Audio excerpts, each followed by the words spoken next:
You don't know. Bad man. Yeah, yeah. Hey guys, welcome back to my channel. Now as you can see, today I'm doing a Snapchat Q&A. So I asked you beautiful people, I love you guys on my Snapchat, on my Instagram. You guys are just the best. Honestly, I have the best like subscribers and followers ever.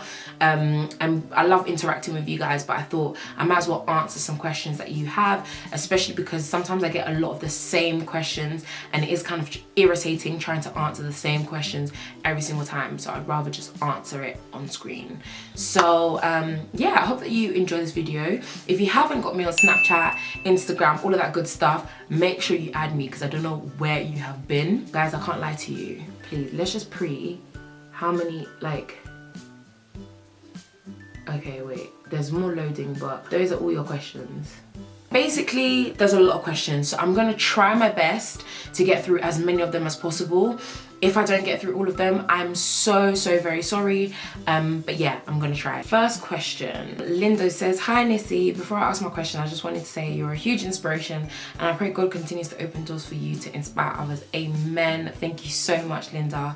What major piece of advice would you give to your younger self? All my days, I've always wanted to film a video about what I'd say to my younger self. The advice that I'd give to my younger self is number one, don't worry about what other people think about you because it does not matter. Oh my goodness. I posted not long ago a post on Instagram where I had written out this long thing on Instagram. Yeah, I'm one of those people, about how like I used to be so concerned about what other people thought of me, whether it be in terms of how I look, what my hair was like, my weight, what I was dressed in, what I like wasn't wearing because of, you know, not having money and blah blah, all this kind of stuff. I was so wrapped up and so concerned about what other people think of me, especially because of my weight. And I just wish that I just lived my life more. Like, I've always been confident, I've always been a bubbly person, but it wasn't like a confidence like the one that I have now, like a confidence of like, I really don't care about what other people think of me. It's me and God, and as long as me and God are good, I'm great. So yeah, that's the advice that I would give to my younger self. This one's from Emma. Advice for uni students on motivation and about friends. How to deal with people who say they are your friends but are not. Advice on adulting. How did you and your bae meet? Okay, so I think I knew there was gonna get a question about bae. Let me just scratch that one out now and say yes, I will say it openly. There is bae. I'm very happy, and all I'm gonna say about that is bae will come onto the channel when I am ready for bae to come onto the channel. So I've said it now. I have my reasons as to why, okay? But those that have me on Snapchat, have me on Instagram, you would have seen bae. I'm extremely happy right now. That's all I'm gonna say. But anywho, this how did you and bae meet? That will come when it comes. Advice for uni on motivation. The same things I use to motivate myself in terms of just life in general are the same things that I use to motivate myself in terms of my degree and in terms of uni. So I did an entire video about how to stay motivated, and before that as well I did a video with BREENY about faith, careers, and kind of like just your future and thinking about your future. And in both videos I talk about motivation and what motivates me, so all your answers about that are in there. And about bad friends, how to deal with people who say they are your friends but are not, cut them out. I know it sounds easier said than done, but sometimes you literally just have to walk away from people, because if a friendship at the end of the day is a two-way thing. If that person is not nurturing you, or you feel as though you are constantly giving, but that person is not giving you anything back, that is no longer a friendship. That is you being sucked dry, and you do not need that in any sort of relationship. That is toxic. So if I was you, I'd get out. Screw, move. Advice on adulting. That's a big question, because even me, I'm still figuring it out. I haven't even finished uni yet, so I'm not quite adulting just yet, but you guys are gonna be on the journey with me. So I guess stick around, and as always, I'll just try and share what I'm learning and share what I know. Alex Lowry, Alex Lowry, I think I said that right, said, hi Nissy, my question is, how do you make your eyebrows look so amazing all the time? Much love. Do you know what? tutorials. Literally, YouTube teaches you everything. Next question is from Medina, who says, hey Nissy, I find that I understand things easily or without okay, okay. I find that I understand things easily or without that much reviewing needed. Oh, but I feel like moving on to A-levels next year, newfound free time will be my biggest setback. How do you maintain a constant work ethic? I love you, you're honestly such a queen. Medina, so are you, my beautiful, beautiful babes. I really appreciate that love. I love you too. In terms of free time, yes, you will have more free time, but if you're doing A-levels, you'll also find that it's not as much as you think it is. It's just obviously more because you're not in kind of like a proper 9 a.m. till not 9 to 5, but 9 to like 3 situation.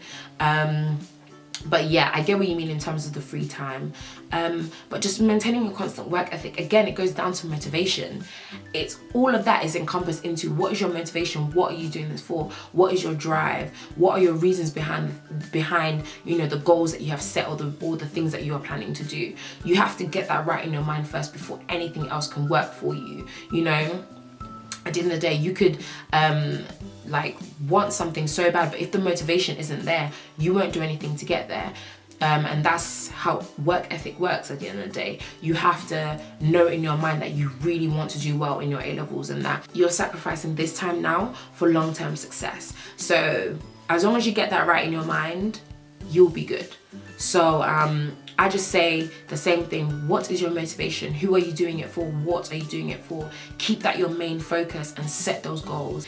Ibs, I absolutely love Ibs. If you are not subscribed to Ibs' channel, you are missing out on life. He's also a student here. He's a first year, I think, first year student here at Cambridge, and he is just the best thing ever. Like, he's hilarious. He's such a free spirit. I just love him to bits. I'm gonna link his channel below. Ibs, if you're watching this, love you, babes. Said, listen, my question is, why are you the baddest in the game?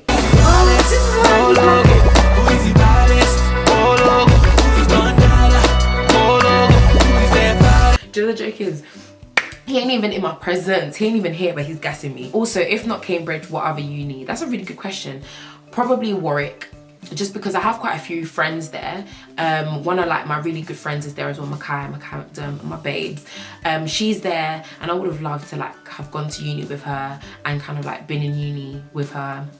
And just because it's an amazing university and there's some incredibly intelligent, beautiful people there. Like, I've met some of just the, you know, people that you just know are gonna be like the next politicians, the next, you know, owner of whatever, just gonna be running-ish. Like, most of them are in Warwick because they've got the balance of social skills plus just that intelligence. They've got the balance so well. Obviously I can't speak for them, I don't know, but from what I see, it just seems like they've got the balance very, very well. So I definitely would have gone to Warwick. This question is from YEMSXO, who also has a clothing line where she takes like African cloth and African prints and stuff like that and kind of like merges them with like Western styles or fashion. I'm gonna put all her links and stuff in the description box below. Thank you for the piece that you sent me as well, Yams. But she basically asked, as a business owner and a student, what do you find being the most practical ways to manage your time? Also, being in your final year of uni, what tips would you give as a third year student that you wish you knew in first and second year? So first, in terms of being a business owner, because I really am a business owner, and even if I'm not fully there yet, I claim it in Jesus' name, and that's what it is. So as a business owner and a student, and this is my business, this is my brand, so you know, this is what I do. What do you find being the most practical ways to manage your time? Writing everything down, especially because my memory is pretty bad, but I try to write down everything. Like, I literally write down everything, and also having a to-do list. Every single day I write out the things that I need to do on that day. It really, really helps me to stay organized, to know what I'm doing throughout the day, to prioritize. Obviously on the list, I'll put like kind of like the highest priorities first and the kind of like lesser priorities at the bottom. So just having a to-do list and writing things down will literally just change your life. Post-it notes are my life. Even now, like, I've got post-it notes, I can see post-it notes everywhere on my wall, on my table, just because that's the only way that I can stay on top of things. So yeah, make sure you write things down. And in terms of being in my final year, oh my goodness, what tips would I give if I was in first or second year? First year, I would say calm down and breathe. I think I took first year too seriously, even though I didn't even do that well. For those that don't know, I don't think I've ever said it on my channel before, but I got a 2-2 in first year and then I got a 2-2 in second year. And I'm not playing games, and I'm gonna get a first in third year. If I don't get it, I'm gonna get the second best, 2-1. But I was very disappointed in both years. But first year, I'm not so disappointed because it was first year.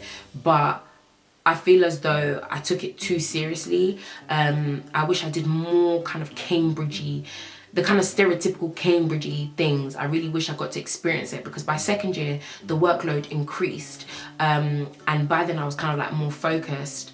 So yeah, first year, I would just say, obviously still do your work and still work very, very hard, but try to enjoy university as much as possible and enjoy it, you know, while you can. Second year, I would say, do the extra stuff. So do the extra reading, do the extra research, do the extra, like, it will really, really help you by third year.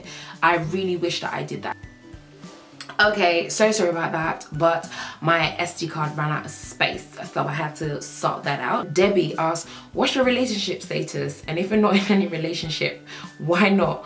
What was your thoughts on yesterday's Backchat London? First of all, in terms of Backchat, I cannot commentate, I cannot say anything. What can I really say? I'm not on it right now, so I can't really say anything.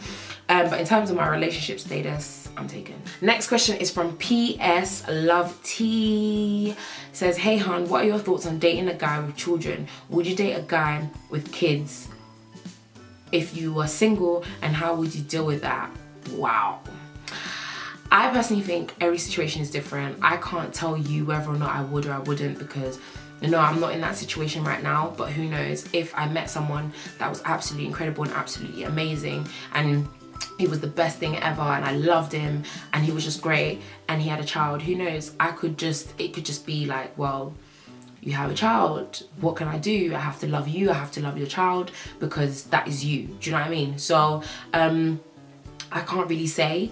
I think everyone is different, every relationship is different.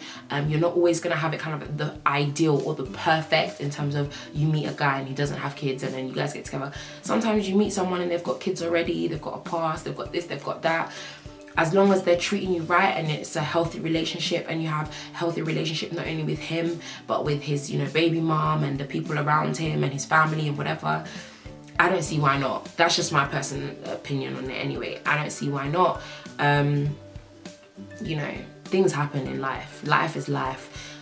You're not always gonna have it the way that you might have imagined or initially wanted it to be. David just sent me a question on Snapchat, and he sent me a video. How many kids are you thinking of having? And he's got an accent. Where are you from, David? And he asked me a second question. So how many kids am I thinking of having? Well, at first I was like, I want 1. Then I was like, oh, I want 2. Then as the years went by, I was like, oh no, 3. But then I was like, oh no, 3 is an odd number, so maybe I'll go for 4. Then I was like, oh no, you know, like, oh, 4. And then I was happy with 4, but Bae wants bare kids. I can't lie, he just wants to breed me up. So Lord knows how many kids we're gonna end up having, but God is God in it. However many God wants me to have, God will allow me to have those many kids. David also asked, what part of Africa are you from? I am Congolese, honey. Fully, through and through. I am from the Democratic Republic of Congo, darling. Get it right. Don't even get me started, because listen, I am a proud Congolese person. Like, I'm very extremely proud. Anyone that knows me, all my friends know that I'm very proud to be Congolese, and that's where I'm from and that's what I'm representing. The next question is from Marianne, who says, I wanted to ask, how do you manage uni and work, networking, creating your brand, being in a relationship and socializing? By the way, you're amazing, you motivate me so much, and I'm rooting for you to succeed. First of all, girl, thank you so much. I'm rooting for you too. So much love for that. And it does kind of sound a lot when you put it like that. Number one, I always say the number one thing is God. Like, literally, for me, that's the one thing that, you know, when people ask you like how do you do all these 5 million things, is God. and just in like a very practical way as well. Some of the things I already mentioned, writing things down, prioritizing. I know it sounds like the same old thing, but you really have to take these things on board and really implement them in your life in order to actually see change. So writing things down, organization, making sure that you are you know, really taking the time out to organize and plan before you just dive into things. I think those are the main things that have kind of helped me to do everything.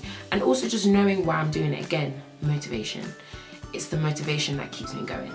So find what motivates you, and I promise you it will be that driving force that pushes you even in moments where you feel like you can't be pushed. This one's quite a long one.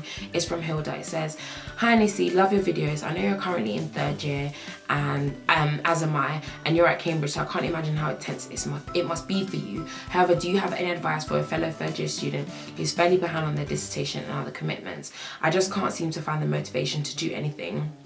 And I've been diagnosed with anxiety and depression, in which I get extra time on my work plus take medication for. However, I seem to find myself feeling very stressed and down about everything I have to catch up on, and there is more pressure to do well in my dissertation and final major project that I have to do, as last semester I didn't do too well in my other modules. Other personal things have been happening since 3rd year started, and I feel myself about to have a breakdown very soon. Any advice?" Hilda.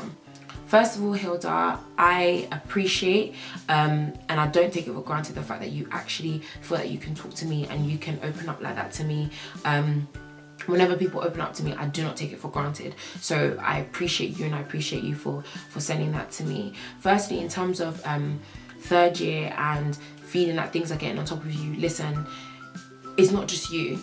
I have felt like that. Believe me, this term has been a struggle. I tweeted about it the other day as well, and I was like, how, you know, I didn't tweet about my term, but I was just like, this week has been a struggle, but I'm feeling good today. But it really has been. It's been such a hard and a tough journey. I've just been like, now even term's nearly ended, and I just feel like I'm just dragging myself towards the finishing line. So for you to feel like that is not anything new, and though it might seem like people around you seem like they're doing really well, they're on top of their work and they're fine, a lot of the times you'll find that they're going through the exact same thing as you. So that's the first thing I say. Don't feel like you're going through this alone, because you're not. The only other thing that I would say is, if you feel like you're falling behind, prioritize. Sometimes as students we feel like we have to do everything.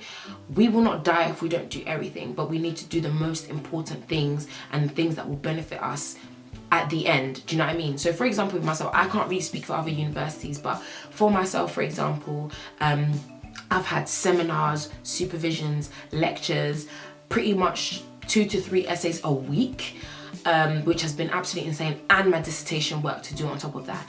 It has been dreadful. But like today, I had to email my supervisor and be like, listen, I've been very overwhelmed, I've been very tired, I haven't managed to do the essay that I was supposed to do for you today. When I emailed him yesterday, I haven't managed to do the essay that I was meant to do for you for tomorrow. Can we meet next week or the week after, because I just generally can't do it. Rearrange and prioritize. In like 1st and 2nd year, I literally was like, if I don't do my work, oh my god, I literally used to think it was the end of the world. It's not the end of the world. I didn't know your mental health is the most important thing, and if you feel like you're struggling, tell somebody and explain that to the people that you're working with, so your supervisors or your lecturers or whatever. And believe me, if you go to them in a mature manner, I guarantee that most of the time they will understand, because they know that you guys are under a lot of pressure. So I would say approach like a supervisor, or your, like, we have director of studies and tutors and stuff like that. Approach your tutor or whoever and express your concern and figure out ways where you can plan and break things down. But just trying to do everything all at once, especially when you're feeling the way you're feeling, won't work for you. So break things down and take things one step at a time. And like myself as well, what I decided to do this term, take each day at a time as well. And the only other thing that I would say about like suffering anxiety and depression, I'm glad, number one, that you went and you got the help, and I pray that the medication is working and that's working for you, because I do know of circumstances where, you know, it doesn't always help, but if it's helping you, then amazing. But as well as that, I would also say maybe seek some counselling, someone to talk to. Sometimes you just need to have conversations with people. So if you are in university, because there are so many people, this is something that we don't even talk about a lot, but university, you hear so many people about suffering depression, anxiety, because it's such a fast-paced, sometimes isolating experience. You're away from home, you're away from your friends, your friends as in people you've known for a long time, and it can be very, very isolating and very scary. So I would say, if you're at that point, seek counselling, seek to speak to somebody, reach out to people, don't suffer in silence and don't suffer alone. Next question is from Deborah _ Overa. Vera, okay. I was gonna say Overa, and I was like, oh, Vera. But yeah, he says, hi Nissy, seeing as you love listening to gospel a lot of the times when you're down, what are your 3 favourite gospel songs or artists at the moment? Oh my goodness, there's so many. But one is Sinach. She is the bomb diggity. Like, I just want to meet her and give her a hug. Her songs, Waymaker, He Did It Again. There's just too many. Like, I just love her. Sinach is the one. Travis Green is the one. William McDowell is the one. KB is the one. I'm now going into more like hip hop, kind of like rap, gospel. KB, Andy Mineo, Lecrae. Oh my days, they're just so dope. They're just so sick. What other gospel artists do I absolutely love? There's so many. I can't lie to you. There are loads of gospel artists that I absolutely adore. And yeah, they really help me when I'm feeling low. So this is probably going to be the last question. I'm so sorry because this video is just becoming stupidly long. And I did a long video not long ago. Nissy, as always, you're just stunningly paying. Thank you, babes. This is from Chidinma, who says, do you have any practical ways of getting closer to God and staying motivated even when you're drained? My A-levels are in 3 months, so it's the last push, but I can't find the strength most of the time to stay committed to doing everything I need to do on a weekly basis. Help. With my faith, I decided to start taking it seriously and wanting a relationship with God truly. In January, I was on fire, devotionals, fasting and praying, studying the word. Now I'm reading the verse of the day like twice a week. Why am I like this? Sorry for the essay. Don't worry, girl. Number one, in terms of motivation, I feel like I've answered that so much in this video. So I'll move straight on to your second question about how, getting closer to God and staying motivated even when you're drained. Girl, it is a struggle. And I literally released the video not long ago. Again, I will link it in the description box below, with the one and only beautiful IMANI SHOLA, where we were talking about you know, faith and knowing, like, you know, how, like, knowing that God exists and all that kind of stuff. And you know, I mentioned in that video, I said, listen, this journey is hard. Like, don't get it twisted. People think, or people might assume that the moment you give your life to Christ, that everything becomes a lovely, fluffy, oh, I'm in the clouds type of life. No. Life might even become 10 times harder, especially because the devil is constantly trying to attack you. But you have to remind yourself and know that it is not by your own strength, it is by the strength of God. You are not leaning on your own understanding, you're not leaning on your own way of life, you are leaning on God, and that should be your focus. Don't feel as though it is wrong for you to be down when it comes to Christ, because we're human. And at the end of the day, there's times where I get it wrong. You know, I do certain things that I shouldn't do. I backslide. I have moments where I'm not as strong in my faith. You know, I talk a lot about fasting and prayer that has helped me so much. Like, I can genuinely say to you, fasting and prayer has changed my relationship with God. It has brought me closer to God 100%. But I still have moments where I'm not as motivated to read. But what do? Do you then just sit back and be like, oh, well, you know, I can't seem to get it right? Or do you know that the reason why you're a Christian in the first place is because you're not perfect, you're not always going to get it right, but it's by God's grace and his mercy that allows you to still run back to him. So what are you going to do? Are you just going to sit there, or are you going to run back to him? And again, that's a decision that you have to make. I've mentioned it in a video before where I mentioned, where I basically said that this relationship that you have with God is like any other relationship. It takes work and it is a two-way thing. You must be active in that relationship and not passive. But anywho, I think that is it for today. I'm so sorry I didn't get through all of the questions. There were so many, and you know me, I like to adequately answer questions. I don't like doing the whole just snippet here and there. Anywho, I'm gonna go because I'm just rambling now. I love you guys, I appreciate you guys, and I'll see you guys again real soon. God bless, take care, spread love, and of course, stay beautiful. By credit, I don't know if you still buys credit in 2017. Tell me what you want to buy credit, make sure you have credit. If you're on contract, make sure you pay your bills and don't pay off your line while you're on holiday, okay?